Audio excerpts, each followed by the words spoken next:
Seorang pria tewas setelah duel maut yang terjadi di Jalan Pangeran Sido ing Lautan Lorong Cek Lata Kelurahan 36 Ilir Kecamatan Gandus, Palembang, Sumatera Selatan, Selasa, 1 Juli 2025. Korban yang bernama Angga Saputra, 34, tewas setelah berkelahi dengan seseorang bernama Budi.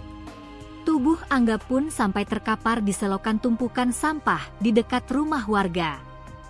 Nahas, nyawa korban tak tertolong saat dibawa ke klinik terdekat.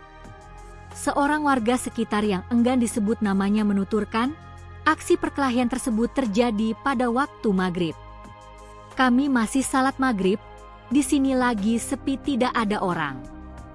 Tahu-tahu warga sudah ramai lihat ada yang terluka, ujar salah satu warga di lokasi. Mengutip tribunsumsel.com, adik korban, Anggun, 25, mengatakan bahwa kakaknya tewas setelah ditusuk. Ia dapat kabar kakak aku kena tusuk. Kata Ayub, kakak perempuan, 3 lubang di dada dan pinggang, ujar Anggun. Ia juga menuturkan bahwa antara korban dan pelaku ternyata saling kenal. Kenal dengan pelaku. Kakak dari kecil sampai besar tinggal di sini, ujar Anggun. Ia juga menuturkan bahwa pria bernama Budi tersebut merupakan mantan anggota TNI. Kalau pelaku tidak tahu saya kesehariannya apa. Iya, Budi, namanya, mantan tentara itu. Tidak tahu gara-gara apa, mungkin dendam lama, katanya. Sementara itu, Kanit Reskrim Polres Gandus, Ibtu Mustaufik menuturkan bahwa saat ini pihak kepolisian masih melakukan pendalaman. Pelaku, ujarnya, juga masih dalam pengejaran. Sedang didalami dan dikejar, info sudah dapat identitas pelaku.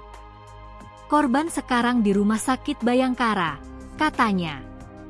Sementara itu, Kasat Reskrim Polrestabes Palembang, AKBP Andri Setiawan menuturkan bahwa motif duel maut ini adalah dendam lama.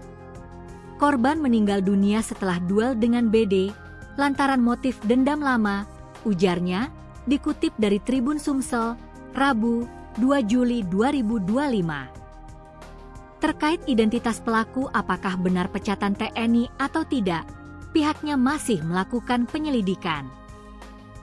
Terkait status BD ini apa? Pecatan TNI, masih dilakukan penyelidikan. Dia masih kita buru, ujarnya.